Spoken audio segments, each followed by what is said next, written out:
Hello guys, हमने असली नीले ग्लेशियर तक पहुंचने के लिए एक मोटर होम किराए पर लेने और नॉर्वे का सफर करने का फैसला किया। रास्ते में कई रोमांच और हैरत से भरी अजीब चीजें थी। ये एक ऐसा सफर था जिसे चूकना नहीं चाहिए। हमने हमेशा ऐसी वैन में रहने का सपना देखा है, लेकिन एक आम कार के मुकाबले ये असल में बहुत बड़ी है और हमें डर था कि हम इसे कंट्रोल नहीं कर पाएंगे। लेकिन डर को किनारे रखकर हमने सामान पैक करना शुरू कर दिया। नॉर्वे में खाना बाकी देशों के मुकाबले ज्यादा महंगा है, इसीलिए हमने जितना हो सके घर पर खाना तैयार किया और इसे अपने साथ ले गए। इसीलिए दुकानों से हमें खाना लगभग नहीं खरीदना पड़ा। इसके अलावा हमने ट्रैकिंग के लिए डंडे और गर्म कपड़े लिए और दस्ताने और किसी चीज को ठीक करने के लिए कई टूल्स लिए। बातचीत के लिए रेडियो, इमरजेंसी के लिए लाइट का इंतजाम, गैस के कैन और टिकाऊ वाटरप्रूफ जूते लिए और हमने बारिश से बचने का सामान, मछली पकड़ने की छड़ें और उसके लिए चारे लिए। इसके अलावा हमने ग्रिल, चार्जर वाले गैजेट्स, कैमरा, वाटरप्रूफ बैग और बैठने के लिए मुलायम फोम कुशन लिए। और हमने एक ग्रे बैग में एक फुलाने लायक नाव भी ली जो हमें आने वाले वक्त में जिंदा रहने में मदद करेगी। सभी जरूरी सामान डिग्गी में लोड करने के बाद हमें एहसास हुआ कि इसमें साइकिल के लिए जगह काफी नहीं थी। नॉर्वे जाने के लिए हमें फेरी की मदद से समुद्र पार करना पड़ता है। ये एक बहुत बड़ा जहाज है जिसमें न सिर्फ बहुत सारे लोग बल्कि कितनी भी बड़ी गाड़ी आ सकती है। जहाज पर तमाम एंटरटेनमेंट के जरिए और रेस्टोरेंट हैं, लेकिन हमें उनमें बहुत कम इंटरेस्ट था क्योंकि हम ज्यादातर पैसे बचाने की कोशिश में जा रहे थे। इसीलिए हमने खुद को जहाज के चारों ओर घूमने तक ही बांधे रखा और अच्छी नींद लेने और आने वाले टेस्ट के लिए एनर्जी बचाने के लिए अपने केबिन में चले गए। केबिन काफी छोटा था और 4 बिस्तरों वाले ट्रेन के डिब्बे जैसा था। सुबह जागने पर हमें एहसास हुआ कि हम स्वीडन के तट के करीब पहुंच रहे हैं। हाँ, नॉर्वे जाने के लिए हमें स्वीडन पार करना पड़ा और सबसे दिलचस्प चीज जो हमने स्वीडन में देखी वो एक टॉयलेट था, या यूं कहें कि उसके पास जो था एक बड़े पोस्टर में लिखा था कि उस इलाके में कभी समुद्र हुआ करता था। जब मजदूर इस टॉयलेट को बनाने के लिए गड्ढा खोद रहे थे तो उन्हें एक बहुत ही पुराने जीव की हड्डियां मिली और जब हमने पीछे मुड़कर देखा तो कांच के डिब्बे के नीचे बिल्कुल वैसी ही बहुत बड़ी हड्डियां थी। क्या आप कोई ऐसी जगह सोच सकते हैं जहां टॉयलेट जाते वक्त ही आपको एक छोटे म्यूजियम में जाने का मौका मिले? इन शेंगेन देशों के बीच कोई आम बॉर्डर नहीं है और स्वीडन और नॉर्वे के बीच का बॉर्डर आमतौर पर सिर्फ एक आम सा पुल है। आप स्वीडन में पुल पर चढ़ते हैं और इसे छोड़ते वक्त आप नॉर्वे में पहुंच जाते हैं। बॉर्डर पार करने के बाद हमें पानी के पास एक अच्छी मुफ्त पार्किंग मिली जहाँ मछुआरों का एक झुंड था जो कुछ खूबसूरत और बड़ी मछलियाँ पकड़ने में कामयाब हुए थे। हम भी मछली पकड़ना चाहते थे, लेकिन पूरे दिन गाड़ी चलाने के बाद हम में और एनर्जी नहीं बची थी। इसके अलावा उस वक्त हमारे पास घर से लाया हुआ काफी खाना था, इसीलिए हम सोने चले गए और मछुआरे मछली पकड़ने लगे।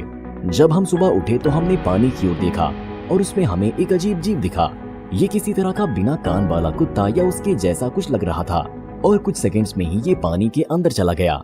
लेकिन असली रोमांच तो हमारा भी इंतजार कर रहा था और हम आगे बढ़ गए। हम जितना आगे बढ़े रास्ते में हमें उतने ही कम शहर मिले और हमने उतनी ही ज्यादा खूबसूरत कुदरत देखी और उसने हमें इस खूबसूरती को देखने के लिए बार बार रुकने पर मजबूर किया। लेकिन इससे भी ज्यादा बार हमें भीड़ों की वजह से रुकना पड़ा। दरअसल नॉर्वे में असली सड़क माफिया वो ही है, वो हर जगह है और कोई भी उन्हें सड़क से हटाने की हिम्मत नहीं करता। लोग बस रुकते हैं और रास्ता साफ होने का इंतजार करते हैं। चट्टानी इलाकों से गुजरते हुए दिन के आखिर में हमें पत्थरों से बने ढेर सारे पिरामिड मिले जो लगभग हर जगह दिखाई दे रहे थे। ये जाहिर करता है कि न सिर्फ कुदरत खूबसूरत चीजें बना सकती है, बल्कि इंसान भी अपनी बनाई गई चीजों से हमेशा उसके साथ रहने का भरोसा दिलाता है। सूरज एकदम डूबने ही वाला था जब हम अपनी पहली मंजिल पर पहुंचे, जहां असली रोमांच शुरू हुआ। किस्मत से ये जगह लगभग खाली थी, सिर्फ छोटे तंबू वाले कुछ कारें थीं और वो थी। वहां भेड़ों की गर्दन पर घंटियां थीं, जिनकी आवाज सैकड़ों मीटर दूर तक सुनी जा सकती थी। ये आवाजें पूरे सफर के दौरान हमारे साथ रहीं। सुबह हम उठे, भेड़ों को सलाम किया और सवारी के लिए तैयार होने लगे। हमने मैप पर एक दिलचस्प जगह देखी जिसे हम असल में भी देखना चाहते थे। जब हमने देखा कि रास्ते का वो हिस्सा पक्की सड़क है तो हमने इस हिस्से को साइकिल से पार करने का फैसला किया, जो हर वक्त कार की डिग्गी में रखी थी। तंबू में लोग अभी भी सो रहे थे और हम रोमांच का सामना करने के लिए पहले से ही घुमावदार रास्तों पर दौड़ने लगे थे। रास्ते में रुकावट लगाने वाला एक निशान था और हमें नहीं समझ आ रहा था कि आगे क्या करना चाहिए। लेकिन फिर हमने सोचा कि हम इसे बाईपास कर सकते हैं और ये तरीका काम कर गया। भेड़ों ने हमारा स्वागत किया और हमें रास्ता दिया, जैसे कि हम किसी रथ पर सवार एक राजा हैं जो हैरतअंगेज खूबसूरत झीलों के किनारे सफर कर रहे हैं। 1 और किलोमीटर के बाद सड़क 2 झीलों के बीच एक बड़े डैम पर खत्म हो गई और हमें वहां से फिर अपने पैरों पर चलना पड़ा। हालांकि हमें कुछ किलोमीटर के दायरे में कोई भी आदमी नहीं दिखा, फिर भी हम सोच रहे थे कि साइकिल का क्या करें। हमारे लिए इसी सड़क पर ऐसे ही छोड़ना मुश्किल था, क्योंकि कम से कम भेड़ें ही काफी वक्त से हमारा पीछा कर रही थी और हमारे पास आ रही थी। हमने डैम के साथ थोड़ा आगे चलने का सोचा और साइकिल को एक छोटी पहाड़ी के पीछे छिपाने के लिए उसके निचले हिस्से तक ले गए। हमारे बैकपैक में एक छोटा कैमोफ्लेज रंग का वाटरप्रूफ केप था, इसीलिए हमने अपनी साइकिल को छुपाने के लिए इसका इस्तेमाल किया। हम थोड़ा और दूर चले, तब महसूस किया कि कैमोफ्लेज सच में काम कर रहा है। दूर से ये कहना मुश्किल था कि ये कोई साइकिल है, कोई झाड़ियां नहीं।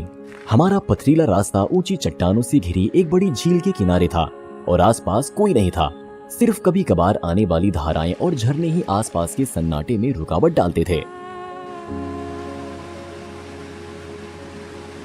झील पिघलते हुए पानी से भरी हुई थी, जो सर्दियों के बाद बचे बर्फ के छोटे छोटे टुकड़ों से अभी भी आ रहा था। पानी बिल्कुल साफ और बहुत ठंडा था।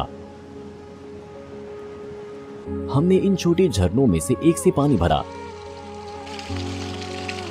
जाहिर है ये पीने लायक था, क्योंकि बर्फ काफी करीब थी, कहीं ऊपर ही, और रास्ते में कहीं भी पानी प्रदूषित नहीं था। ये बिल्कुल साफ दिख रहा था और इसका स्वाद बेहतरीन था। धारा से दूर चलते हुए हमें एक अजीब चीज मिली। झील के किनारे घास पर एक असली मोटर बोट का इंजन पड़ा हुआ था। ये बहुत अच्छा लग रहा था और शायद काम करने की हालत में था। हमने इसे शुरू करने की कोशिश करने के बारे में भी सोचा, लेकिन हमें नहीं पता था कि ऐसा कैसे किया जाए। ये हमारे लिए अभी भी रहस्य है कि बिना नाव का इंजन वहां कैसे आ गया।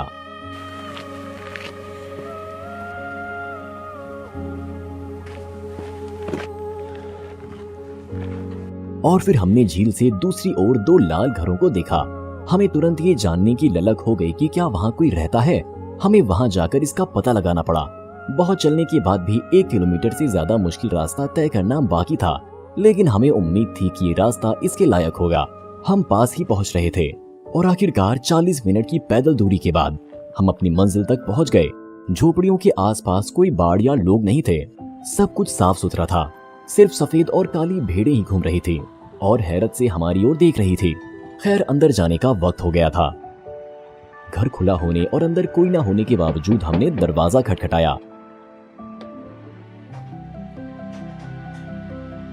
नोटिस देखने के बाद हमें एहसास हुआ कि कोई भी यहाँ आकर रात बिता सकता है। छत के ठीक नीचे दूसरी मंजिल पर चारपाई और बिस्तर वाले कई कमरे थे। इसके अलावा वहाँ एक लंबी रसोई भी थी जो कई मीटर तक फैली हुई थी, और साथ ही वहाँ तमाम कैंड सामान और खाने से भरी अलमारियां थी। उसके बगल में एक कागज का टुकड़ा लटका हुआ था जिस पर हर चीज की कीमतें लिखी हुई थी। इसका मतलब ये एक रहने की जगह है जहां आप अपने पैसे छोड़कर अपनी जरूरत की हर चीज लेकर खाना खरीद सकते हैं। सब कुछ इंसानियत और भरोसे पर चल रहा है। वहां एक स्टोव भी था जिसमें पूरा गैस कनस्तर था। इसके साथ ही वहां सोफे वाला एक बड़ा गेस्ट रूम और खिड़की से बाहर शानदार नजारा था। वहां एक हीटिंग स्टोव और किसी के जूते भी थे। यकीन नहीं हो रहा किसी के मन में सारा सामान लाने और अजनबियों को रहने की जगह देने के लिए इतनी दूर दराज की जगह पर एक घर बनाने का ख्याल कैसे आया। और इतने लंबे वक्त में लोगों ने कुछ भी बर्बाद नहीं किया, न ही ग्राफिटी पेंट किया या खाने की चोरी भी नहीं की, क्योंकि यहाँ अभी भी सब कुछ सही सलामत है। जब हम जा रहे थे एक भीड़ हमारे पीछे दौड़ने लगी। जाहिर है वो अलविदा कहना चाहती थी। इससे हमें उनके रंगीन कॉलर और घंटियों को करीब से देखने का मौका मिला। हम उसे सहलाना चाहते थे, लेकिन वो बहुत शर्मीली थी और चली गई। कैंप में वापस जाते वक्त हमने रास्ते में कुछ चबाई हुई हड्डियां देखी। जाहिर है भेड़ों के अलावा यहाँ कुछ शिकारी भी हैं। हमें और ज्यादा सावधान रहना होगा। वापस लौटते वक्त किसी वजह से झील में पानी ज्यादा हो गया और कुछ जगह लगभग पूरी तरह भर गई। डैम के पास पहुंचते हुए हमारे मन में एक ही सवाल था कि क्या किसी ने हमारी साइकिल चुरा ली है। किस्मत से वो अपनी जगह पर पड़ी हुई थी। और सिर्फ भेड़ें थी जो शायद उस पर सवार हो सकती थी, लेकिन शायद इसके बाद उन्होंने उसे वापस उसकी जगह पर रख दिया होगा। हम जितनी तेजी से मुमकिन हो सके पैदल मारकर कैंप की ओर वापस चले गए। वहां पहुंचने पर हमने कुछ फूले हुए पैनकेक और टेस्टी चाय तैयार की, जिससे हमें अगले सफर के लिए दिमागी तौर पर तैयार होने में मदद मिली, जो हमारी चाय खत्म करने के तुरंत बाद शुरू हुआ। आखिरकार मौसम बेहतरीन था, जो नॉर्वे में काफी कम होता है, और हम इस पल को चूकना नहीं चाहते थे। भले ही हमारे पास ज्यादा एनर्जी नहीं बची थी, हमें नहीं पता कि ये क्या है, लेकिन नॉर्वेजियन सड़कों के किनारे पत्थरों पर लॉलीपॉप जैसी दिखने वाली बहुत सारी ऐसी गेंदें थी। यहाँ ये सैकड़ों और हजारों की तादाद में है। हमने इसे गूगल पर ढूंढने की भी कोशिश की, लेकिन हमें कोई जानकारी नहीं मिली। हमारा रास्ता ऊंचाई पर एक बहुत बड़ी पार्किंग से शुरू हुआ, जहाँ कई लोग उस आखिरी मंजिल तक पहुँचने के लिए आ रहे थे, लेकिन हमें और भी ऊपर चढ़ना था, और चट्टान में ठोकी गई जंजीरों की बदौलत ये थोड़ा आसान हो गया। ऊपर से नजारा शानदार था। हम चट्टान पर बैठ गए और हमें अपनी आंखों पर यकीन नहीं हो रहा था। ये भरोसा करना मुश्किल था कि ऐसे नजारे सिर्फ फिल्मों में नहीं बल्कि असलियत में भी होते हैं। लेकिन ये रास्ते का सिर्फ एक छोटा सा हिस्सा था। हमने अपने बैग से खाने का डिब्बा निकाला। उसमें यूक्रेनी सूखे राशन का गैलेट, टमाटर, सॉसेज और चर्बी के छोटे टुकड़े थे। हम आगे तक चले और ऊंचे चढ़ गए। कभी कभी हम कुछ बादलों के ऊपर पहुंच जाते, जिससे हमें सचमुच उनके बीच से गुजरने का मौका मिल जाता था। जैसे ही हम एक समतल पठार पर आए, हमें सैकड़ों छोटी छोटी बनावटें मिली, जो इन जगहों से गुजरने वाले लोगों ने बनाई थी। हम काफी देर से पैदल चल रहे थे। एक वक्त हमारे पैरों में इतनी बुरी तरह चोट लगी कि हम आगे नहीं जा सके, और हमें ठंडे पानी की एक छोटी सी धारा से आराम मिला। लंबे पैदल सफर के दौरान अपने पैरों को पानी में ठंडा करना एक अच्छा आइडिया है। इस तरह का तरीका बस 1 मिनट में किसी तरह जादू से थकान से राहत देता है, और आपको जोश और आगे बढ़ने की इच्छा के लिए +20 मिलता है। लेकिन हमने गलती से अपना मोजा पानी में गिरा दिया, और गीला मोजा पहनना एक बुरा आइडिया होता है। साथ ही बिना मोजे की ट्रैक जारी रखना भी एक बुरा आइडिया होता है। किस्मत से हमारे पास एक बेनी थी, जिसे हमने मोजे की जगह पहन लिया, और इससे हमें अपना रास्ता जारी रखने में आसानी हुई। और अगले 40 मिनट के बाद हम आखिरकार अपनी मंजिल पर पहुंच गए।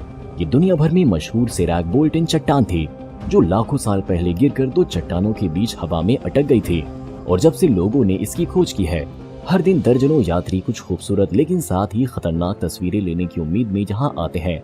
आखिरकार पत्थर सैकड़ों मीटर ऊंची चट्टान पर लटका हुआ है, और उसके नीचे गिरने में बस कुछ ही वक्त की बात है, लेकिन इस ऊंचाई की वजह से ये खाड़ी का बेहद खूबसूरत नजारा दिखाता है।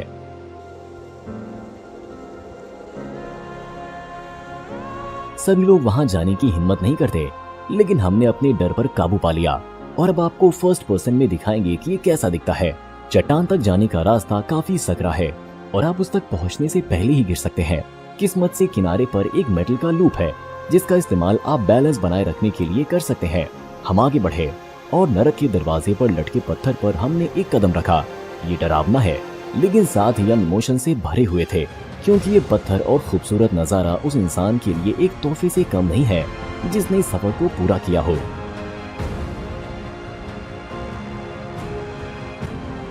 कुछ साल पहले एक आदमी इस चट्टान पर आम सी कुर्सियां लाया, उन्हें एक टावर में ढेर कर दिया, और अपने हाथों पर खड़े होकर इस बनावट पर बैलेंस किया। उस दिन हम चट्टानी इलाकों पर 36,000 कदम चले, और पूरी रात हमारे पैरों में दर्द रहा। हालांकि ये सफर सिर्फ और रोमांच की शुरुआत थी, क्योंकि सबसे बड़ी और सबसे खतरनाक चुनौतियां हमारा इंतजार कर रही थी।